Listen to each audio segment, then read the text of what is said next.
여러분, 이런 경험 있으시지요? 기도를 하려는데 솔직한 말을 하면 안 될 것 같은 느낌. 하나님, 왜 침묵하십니까? 라고 말하면 믿음 없는 사람처럼 보일 것 같은 두려움. 그래서 우리는 하나님 앞에서도 좋은 말만 하려고 합니다. 불평하면 안 될 것 같아서 감사하다고 말합니다. 두려워도 담대한 척, 아파도 괜찮은 척, 흔들려도 굳건한 척. 하지만 그런 기도가 정말 하나님이 원하시는 기도일까요? 아삽은 달랐습니다.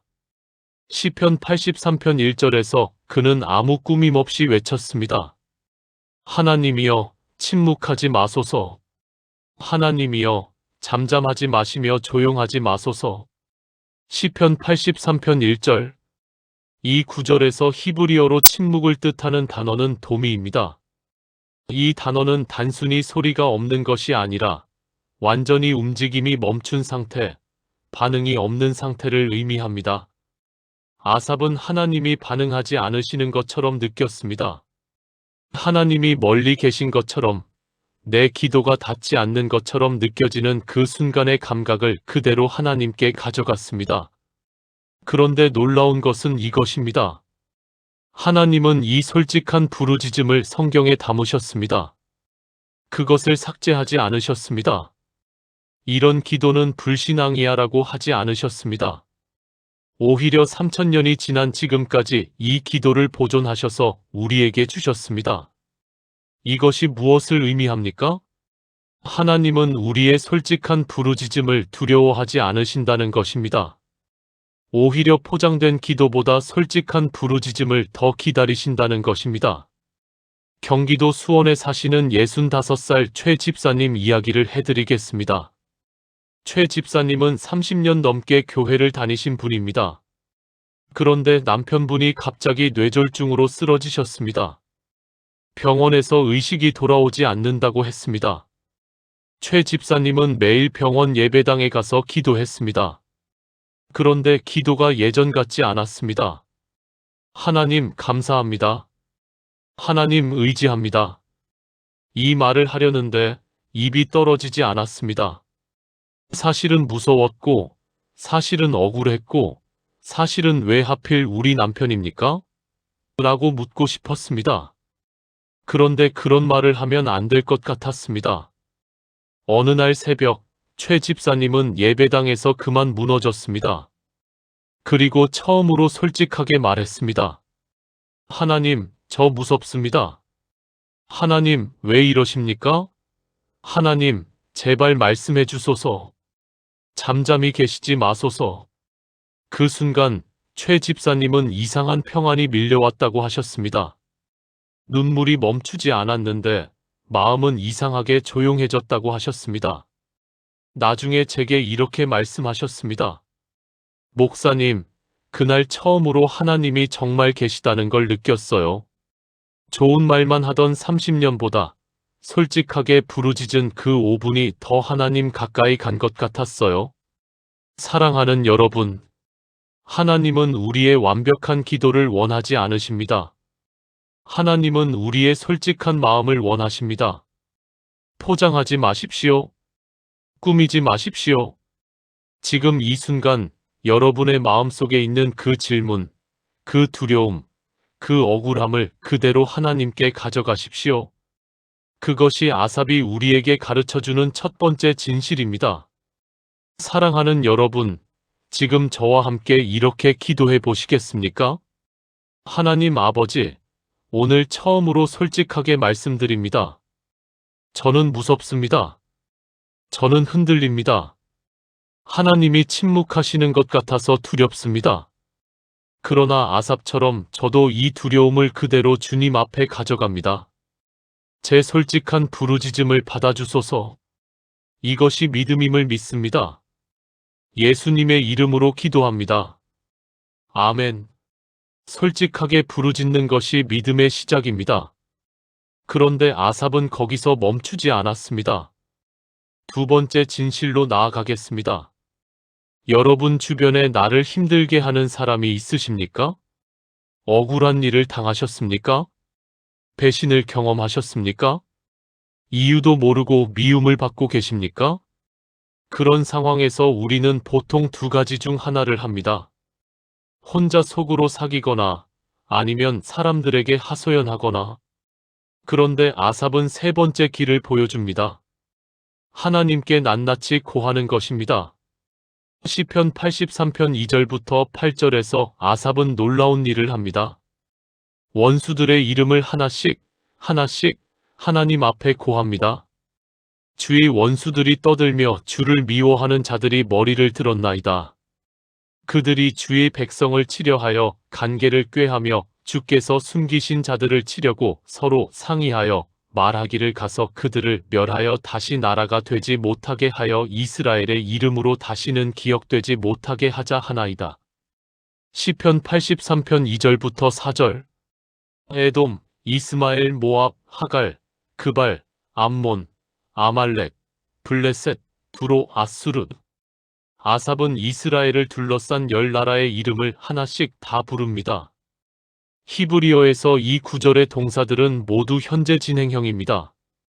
지금 이 순간에도 원수들이 음모를 꾸미고 있다는 것입니다. 그러면서 아삽은 그 음모의 내용을 하나님께 그대로 전합니다. 그들이 한마음으로 의논하고 주를 대적하여 언약을 맺었으니. 시편 83편 5절. 이것이 무엇을 의미합니까? 아삽은 하나님께 상황 보고서를 드리는 것입니다. 마치 자녀가 아버지에게 아버지, 오늘 학교에서 이런 일이 있었어요. 이 아이가 이렇게 했고, 저 아이가 이렇게 했어요 라고 고하는 것처럼. 이것이 성경이 가르쳐주는 기도의 한 형태입니다. 하나님은 전지전능하셔서 다 아십니다. 그런데 왜 우리에게 고하라고 하십니까? 고하는 행위 자체가 우리를 치유하기 때문입니다. 억울한 것을 하나님께 고할 때 우리는 더 이상 혼자가 아닙니다. 내 편이 생기는 것입니다. 가장 강하신 분이 내 편이 되시는 것입니다. 충청북도 청주에 사시는 68살 박 권사님 이야기입니다. 박 권사님은 수십 년 함께 사역한 친구에게 억울한 배신을 당했습니다. 함께 시작한 소모임 사역에서 박 권사님의 역할을 빼앗기다시피 했고, 심지어 거짓 소문까지 퍼졌습니다. 박 권사님은 처음에는 사람들에게 하소연했습니다. 그런데 하소연을 하면 할수록 더 힘들어졌습니다. 상처가 더 커졌습니다. 어느 날 담임 목사님의 권유로 기도 노트를 쓰기 시작했습니다. 기도 노트에 그 친구의 이름을 적었습니다. 그리고 그 친구가 한 일들을 하나씩 적었습니다. 날짜, 내용, 느낌, 상처. 하나도 빠짐없이 하나님 앞에 다 펼쳤습니다. 하나님, 이 사람이 몇 월 며칠에 이렇게 했습니다. 저는 이것이 너무 억울합니다. 하나님, 보고 계셨지요? 처음에는 쓰면서 눈물이 났습니다. 다음 날은 좀 덜 났습니다. 일주일이 지나자 이상하게도 그 친구에 대한 분노가 줄어들기 시작했습니다. 박 권사님이 제게 이렇게 말씀하셨습니다. 목사님, 사람한테 말할 때는 상처가 더 커지는데 하나님한테 다 말씀드리니까 상처가 하나님 손에 넘어가는 것 같았어요. 내 것이 아니게 되는 것 같았어요. 사랑하는 여러분, 억울한 것을 혼자 안고 계십니까? 배신당하고 상처받은 것을 아직 하나님께 다 말씀드리지 않으셨습니까? 오늘 아삽처럼 하십시오. 이름을 부르십시오. 상황을 고하십시오. 하나님은 다 들으십니다. 그리고 그 순간부터 그것은 더 이상 혼자만의 싸움이 아닙니다. 지금 함께 기도하시겠습니까? 전능하신 하나님 아버지, 오늘 저의 억울함을 주님 앞에 낱낱이 고합니다. 제가 당한 배신, 받은 상처, 이해할 수 없는 미움을 주님 앞에 펼쳐드립니다. 주님은 다 보고 계셨습니다. 이 짐을 주님 손에 넘겨드립니다. 주님이 나의 재판장이 되어주소서. 주님이 나의 변호인이 되어주소서. 나는 주님을 의지합니다. 예수님의 이름으로 기도합니다. 아멘. 억울함을 하나님께 다 고하셨습니까? 이제 세 번째 진실로 나아가겠습니다. 여러분, 지금 내 상황이 너무 어려워서 하나님이 진짜 일하시는 분인지 의심이 되십니까? 지금까지 하나님이 내 삶에 무엇을 하셨는지 기억이 잘 나지 않으십니까? 그 막막함과 의심, 정말 이해합니다. 하지만 아삽은 그 순간 놀라운 무기를 꺼내 듭니다. 바로 역사를 기억하는 것입니다. 시편 83편 9절부터 12절에서 아삽은 과거 하나님이 이스라엘을 위해 싸우신 역사를 하나씩 불러냅니다. 그들을 미디안 족속에게 하신 것 같이, 기손 시내에서 시스라와 야빈에게 하신 것 같이 그들에게도 행하소서. 그들은 엔돌에서 멸망하여 땅의 거름이 되었나이다. 그들의 귀인들을 오렙과 스앱같이 되게 하소서.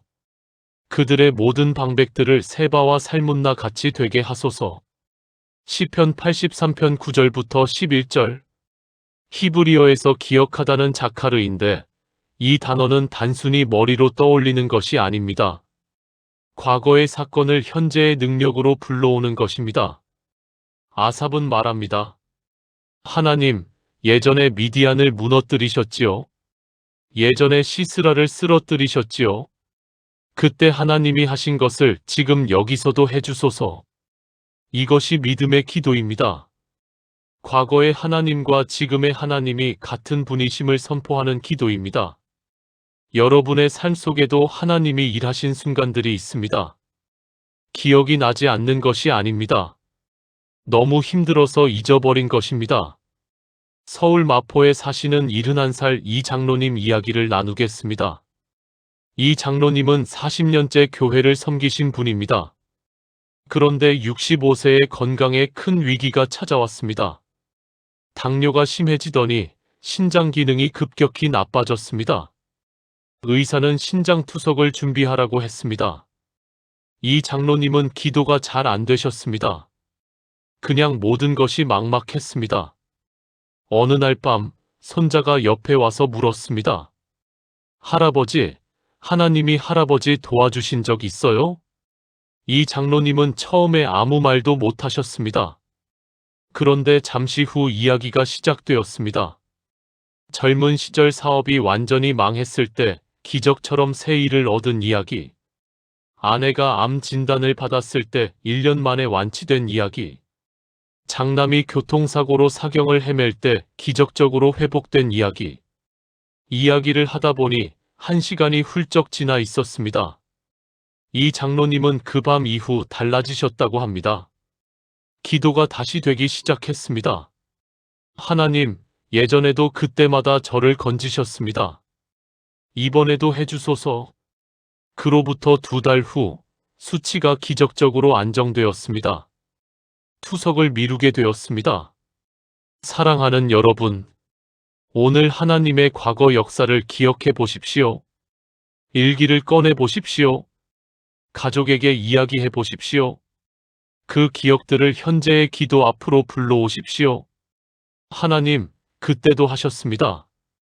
지금도 하실 것입니다. 이것이 세 번째 진실입니다. 지금 함께 기도하시겠습니까? 살아계신 하나님, 오늘 주님이 내 삶에서 행하신 모든 역사를 기억합니다. 주님은 그때도 함께 계셨고, 지금도 함께 계십니다. 과거에 하신 주님이 오늘도 같은 능력으로 일하고 계심을 믿습니다. 내 기억 속의 하나님을 오늘의 기도 앞에 불러옵니다. 주님은 어제나 오늘이나 영원토록 동일하십니다. 그 하나님을 신뢰합니다. 예수님의 이름으로 기도합니다. 아멘. 역사를 기억하는 자는 현재를 두려워하지 않습니다. 이제 네 번째 진실로 가겠습니다. 여러분, 지금 내 삶 앞에 너무 큰 장벽이 서 있습니까? 해결될 것 같지 않은 문제가 산처럼 쌓여 있습니까? 인간적으로는 도저히 불가능해 보이는 상황에 처해 계십니까? 그렇다면 오늘 이 말씀이 여러분을 위한 말씀입니다. 아삽은 하나님을 향해 담대하게 선포합니다. 나의 하나님이여, 그들을 굴러다니는 검불같이 하시며 바람에 날리는 겨같이 하소서. 불이 숲을 사르는 것 같이, 화염이 산을 태우는 것 같이 주의 폭풍으로 그들을 쫓으시며 주의 폭풍으로 그들을 두렵게 하소서. 시편 83편 13절부터 15절. 히브리어로 폭풍우는 세아라입니다. 이 단어는 구약 성경에서 하나님이 직접 개입하실 때 자주 사용되는 단어입니다. 욥기 38장에서 하나님이 폭풍 가운데 욥에게 말씀하실 때, 에스겔서에서 하나님의 영광의 병거가 폭풍과 함께 임할 때 쓰인 바로 그 단어입니다. 아삽은 말합니다. 하나님, 폭풍처럼 오소서. 이 기도에는 엄청난 담대함이 있습니다. 내 상황이 아무리 복잡하고 거대하더라도 하나님의 폭풍 한 번이면 모두 흩어진다는 확신입니다. 굴러다니는 건불처럼, 바람에 날리는 겨처럼 하나님의 폭풍 앞에서 원수들은 힘을 잃는다는 선포입니다. 이 선포가 왜 중요합니까? 우리는 너무 자주 문제의 크기를 하나님의 능력과 비교합니다. 이 문제는 너무 크다. 하나님도 어렵지 않을까? 아닙니다. 하나님 앞에서 어떤 문제도 건불보다 크지 않습니다. 어떤 원수도 겨보다 무겁지 않습니다. 경상남도 창원에 사시는 63살 강 집사님 이야기입니다. 강 집사님은 평생 모은 돈을 믿었던 친척에게 사기를 당했습니다. 노후를 위해 준비했던 전 재산이 한순간에 사라졌습니다. 그 친척은 연락이 두절되었고 법적으로도 돌려받기가 어려운 상황이었습니다. 강 집사님은 6개월 동안 잠을 제대로 자지 못했습니다. 우울증 증세까지 왔습니다. 그러던 어느 주일 설교 중에 시편 83편 말씀을 들었습니다. 폭풍으로 그들을 쫓으시며. 강 집사님은 그 말씀에 가슴이 뜨거워지셨다고 합니다. 집에 돌아와 무릎을 꿇고 기도했습니다. 하나님, 폭풍처럼 오소서. 제 상황을 폭풍처럼 뒤집어 주소서. 2달 후 예상치 못한 곳에서 연락이 왔습니다. 그 친척이 다른 사건으로 경찰에 붙잡혔고 강 집사님의 돈도 일부 돌려받게 되었습니다. 전액은 아니었지만 불가능하다고 생각했던 일이 일어났습니다. 강 집사님은 눈물을 흘리며 이렇게 말씀하셨습니다. 목사님, 하나님의 폭풍은 제가 예상한 방향이 아니라 제가 상상도 못한 방향에서 왔어요. 하나님의 방법은 제 방법보다 훨씬 크더라고요. 사랑하는 여러분, 지금 내 앞에 문제가 얼마나 큰지 재지 마십시오. 하나님의 폭풍 앞에서는 그것이 건불에 불과합니다. 담대하게 선포하십시오. 하나님, 폭풍처럼 오소서. 지금 함께 기도하시겠습니까? 전능하신 하나님, 오늘 저는 선포합니다. 내 앞의 모든 장벽은 주님의 폭풍 앞에서 건불에 불과합니다. 내 삶의 모든 문제는 바람에 날리는 겨처럼 주님 앞에서 사라집니다. 주님의 폭풍이 오늘 내 삶에 임하기를 간구합니다. 주님의 방법으로, 주님의 때에, 주님의 능력으로 역사해 주소서. 나는 주님의 폭풍을 기다립니다. 예수님의 이름으로 기도합니다. 아멘. 하나님의 폭풍을 선포한 여러분, 이제 5번째로 가겠습니다. 여러분, 이런 생각 해보신 적 있으십니까? 왜 하나님은 이렇게 힘든 일을 허락하실까? 이것이 무슨 의미가 있을까? 우리는 고통이 찾아오면 그것을 빨리 없애달라고 기도합니다. 당연한 일입니다. 그런데 아삽은 하나님께 훨씬 더 깊은 간구를 드립니다. 그들로 수치를 당하게 하사 주의 이름을 구하게 하소서. 시편 83편 16절. 이 구절에서 핵심 단어는 수치를 당하게 하사가 아닙니다. 주의 이름을 구하게 하소서입니다. 히브리어로 구하다는 다라쉬입니다. 이 단어는 단순히 무언가를 찾는 것이 아닙니다. 온 힘을 다해, 온 마음을 다해 추구하는 것입니다. 아삽은 원수들이 무너지는 것이 목적이 아니었습니다.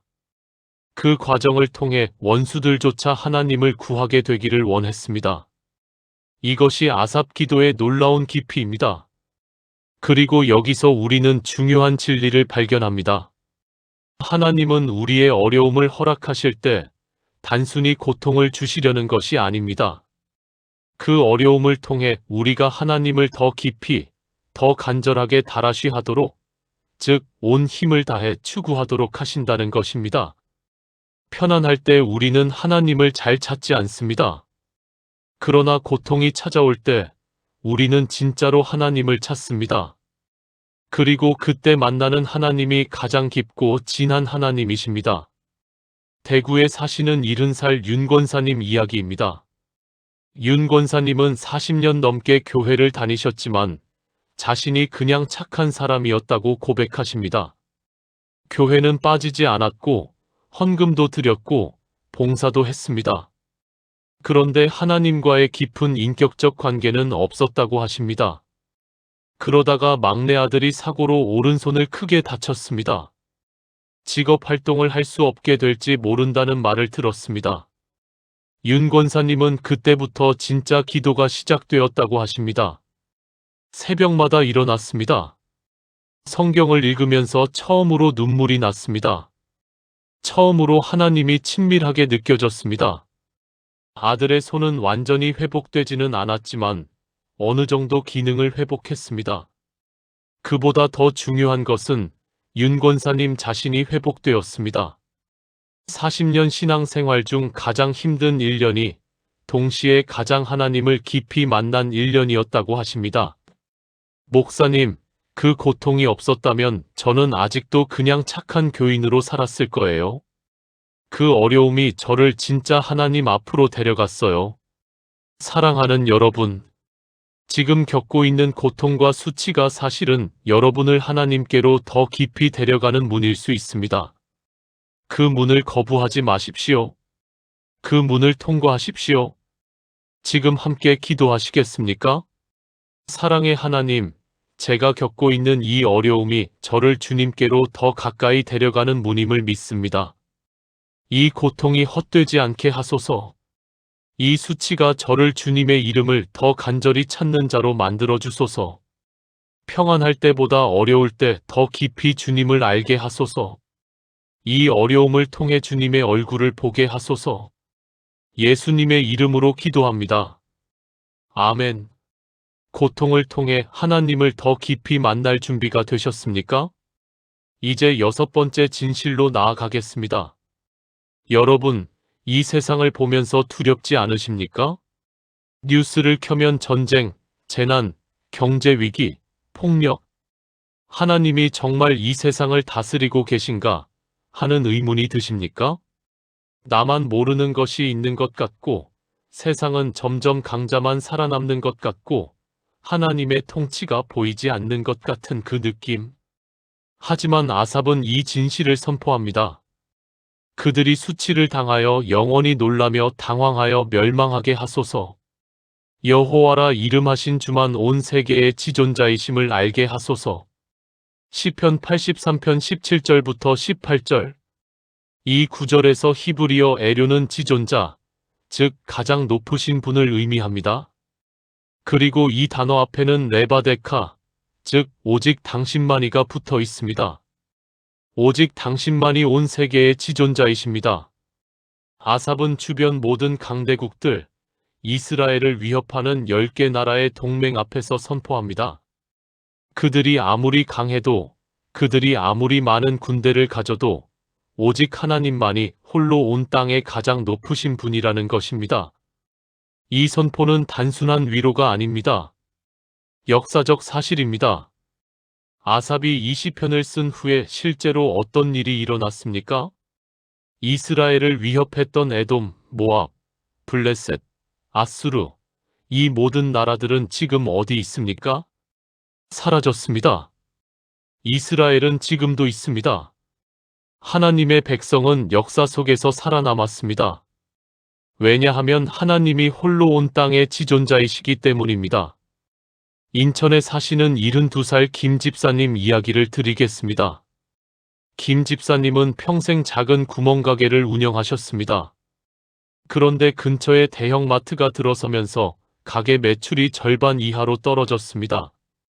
인간적으로 볼 때 이 싸움은 이미 진 것 같았습니다. 대형마트와 작은 구멍가게의 싸움. 어떻게 이길 수 있겠습니까? 김 집사님은 그 무렵 시편 83편 18절 말씀을 새벽 기도 중에 만났습니다. 오직 당신만이 온 세계의 지존자이십니다. 김 집사님은 이 말씀 앞에 무릎을 꿇었습니다. 그리고 선포했습니다. 하나님, 대형마트보다 하나님이 크십니다. 하나님이 홀로 지존자이십니다. 그 후 김 집사님은 가게 운영 방식을 바꿨습니다.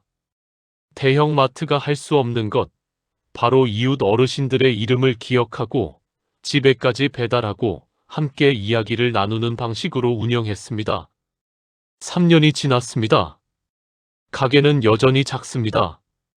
하지만 매출은 회복되었고 지역 주민들의 사랑을 받는 가게가 되었습니다. 김 집사님이 말씀하셨습니다. 목사님, 하나님이 지존자이시다는 말씀이 제 전략을 바꿨어요. 대형마트를 두려워하는 대신 하나님이 어떻게 하시는지 보자고 생각이 바뀌었어요. 사랑하는 여러분, 지금 내 앞에 서 있는 거대한 것들을 보지 마십시오. 그것들 위에 계신 하나님을 보십시오. 하나님은 홀로 온 땅의 지존자이십니다. 지금 함께 기도하시겠습니까? 온 세계의 지존자이신 하나님, 오늘 저는 선포합니다. 이 세상의 어떤 권세도, 어떤 문제도, 어떤 두려움도 주님보다 크지 않습니다. 오직 주님만이 홀로 지존자이십니다. 내 삶의 모든 문제 위에 주님이 왕으로 계십니다. 내 앞에 모든 위협 위에 주님이 다스리십니다. 그 하나님을 오늘 다시 선포하며 예배합니다. 예수님의 이름으로 기도합니다. 아멘. 홀로 지존자이신 하나님을 선포한 여러분, 이제 마지막 7번째 진실로 가겠습니다. 사랑하는 성도님들, 오늘의 가장 중요한 마지막 질문을 드리겠습니다. 그렇다면 하나님은 왜 침묵하십니까?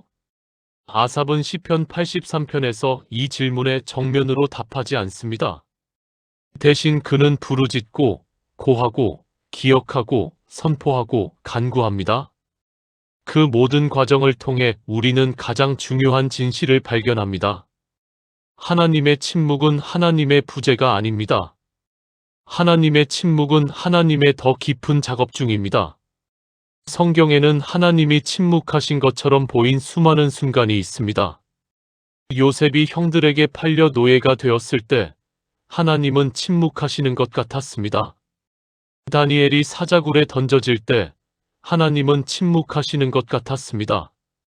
욥이 모든 것을 잃었을 때 하나님은 침묵하시는 것 같았습니다. 그러나 그 침묵의 너머에는 무엇이 있었습니까? 요셉은 애굽의 총리가 되었습니다. 다니엘은 사자굴에서 살아나왔습니다. 욥은 갑절의 축복을 받았습니다. 하나님의 침묵은 끝이 아니었습니다. 하나님의 침묵은 응답을 위한 준비였습니다. 시편 83편의 아삽도 마찬가지입니다. 이 시편이 끝날 때 아삽은 원수들이 물러갔다는 소식을 받지 못했습니다. 하지만 그는 하나님 앞에 모든 것을 다 쏟아냈습니다. 질문을 드렸고, 고했으며, 기억했고, 선포했습니다. 그 과정 자체가 이미 응답이었습니다. 부르짖을 수 있는 분이 계시다는 것, 그것 자체가 응답입니다. 경기도 고양시에 사시는 69살 정 집사님 이야기를 마지막으로 나누겠습니다. 정 집사님은 25년간 기도하신 제목이 있었습니다. 불신자 남편의 구원이었습니다. 25년 동안 남편은 단 한 번도 교회에 오지 않았습니다. 25년 동안 정 집사님은 매일 새벽 그 기도를 드렸습니다. 어떤 날은 눈물로, 어떤 날은 원망으로, 어떤 날은 기계적으로, 그리고 어떤 날은 아삽처럼 이렇게 기도했습니다. 하나님, 잠잠히 계시지 마소서. 25년입니다. 제발 말씀해 주소서. 그 기도를 드린 지 6개월이 지난 어느 날이었습니다. 남편분이 갑자기 이렇게 말씀하셨습니다. 나 교회 한번 가봐도 되겠어? 아무 예고도 없었습니다. 그 주 주일 남편분은 처음으로 교회에 오셨습니다. 그리고 설교 시간에 눈물을 흘리셨습니다. 그해 성탄절에 세례를 받으셨습니다. 정 집사님은 저에게 이렇게 말씀하셨습니다. 목사님, 25년의 침묵이 있었어요. 그런데 그 침묵 동안 하나님은 일하고 계셨어요. 제가 모르는 곳에서 제가 볼 수 없는 방법으로 하나님의 침묵은 포기가 아니었어요. 준비였어요. 사랑하는 여러분, 지금 하나님이 침묵하시는 것처럼 느껴지십니까? 포기하지 마십시오. 하나님은 지금 이 순간에도 일하고 계십니다. 당신이 볼 수 없는 곳에서 당신이 상상하지 못하는 방법으로 하나님의 침묵은 끝이 아닙니다. 하나님의 침묵은 응답을 향한 과정입니다. 아삽처럼 부르짖으십시오. 하나님, 잠잠히 계시지 마소서. 말없이 가만히 계시지 마소서. 그 부르짖음을 하나님은 반드시 들으십니다. 그 부르짖음에 하나님은 반드시 응답하십니다. 지금 함께 기도하시겠습니까? 응답하시는 하나님, 오늘 저는 선포합니다. 주님의 침묵은 주님의 부재가 아닙니다. 주님의 침묵은 더 깊은 일하심입니다. 제가 볼 수 없는 곳에서 주님은 지금 이 순간도 일하고 계십니다. 25년을 기다린 정 집사님에게 응답하신 하나님, 저에게도 응답하실 것을 믿습니다. 포기하지 않겠습니다. 계속 부르짖겠습니다. 주님의 응답을 기다리며 기도합니다. 예수님의 이름으로 기도합니다. 아멘. 지금까지 7가지 진실을 나눴습니다. 이 모든 말씀을 하나의 기도로 하나님께 올려드리겠습니다. 함께 기도하시겠습니까? 전능하신 하나님 아버지, 오늘 시편 83편을 통해 주신 7가지 진실에 감사드립니다. 솔직하게 부르짖는 것이 믿음임을 가르쳐 주셔서 감사합니다. 억울함을 주님께 고할 수 있는 아버지가 계심에 감사합니다. 역사 속 주님의 승리가 오늘도 계속됨에 감사합니다. 폭풍처럼 역사하시는 주님의 능력에 감사합니다. 어려움이 주님을 더 깊이 알게 하는 분임에 감사합니다. 홀로 지존자이신 주님이 나의 하나님이심에 감사합니다. 침묵 넘어 반드시 응답하시는 주님의 신실하심에 감사합니다. 주님, 오늘 이 기도를 드리는 모든 분들의 삶을 주님의 손으로 붙들어 주소서. 지금 하나님이 침묵하시는 것처럼 느껴지는 모든 분들에게 주님의 평안을 부어주소서. 억울함 가운데 있는 분들의 짐을 주님이 받아주소서. 어려움 중에 있는 분들에게 역사를 기억하는 믿음을 주소서. 두려움 앞에 선 분들에게 폭풍처럼 임하시는 주님의 능력을 보여주소서. 고통 가운데 있는 분들을 주님께로 더 깊이 이끌어 주소서. 그리고 이 모든 분들이 선포하게 하소서. 오직 주님만이 온 세계의 지존자이십니다. 주님의 침묵은 끝이 아닙니다. 주님은 반드시 응답하십니다. 아삽이 3000년 전에 이 기도를 드렸고 주님이 들으셨듯이 오늘 우리의 기도도 들으시는 주님을 찬양합니다. 살아계신 예수 그리스도의 이름으로 담대하게 기도합니다. 아멘. 사랑하는 여러분, 오늘 이 시간 이후로 하나님의 침묵이 더 이상 두렵지 않기를 바랍니다. 하나님의 침묵 앞에서 아삽처럼 부르짖으십시오. 하나님, 잠잠히 계시지 마소서. 말없이 가만히 계시지 마소서. 그 기도는 하나님이 기뻐 받으시는 기도입니다. 그 기도는 반드시 응답받는 기도입니다. 함께 은혜 나누고 싶으시다면 좋아요와 구독으로 동행해주세요. 그리고 댓글에 지금 여러분이 하나님께 부르짖고 있는 기도 제목을 나눠주세요. 함께 기도하겠습니다. 여러분의 기도 제목을 제가 직접 읽고 중보 기도하겠습니다. 오늘도 이 영상을 끝까지 함께 해주신 여러분, 진심으로 감사드립니다. 하나님이 여러분의 모든 침묵의 시간을 응답으로 채우시기를, 여러분의 모든 부르짖음을 기쁨으로 바꾸시기를, 여러분의 삶 위에 폭풍처럼 임하시는 하나님의 은혜가 넘치기를 주님의 이름으로 축복합니다. 샬롬.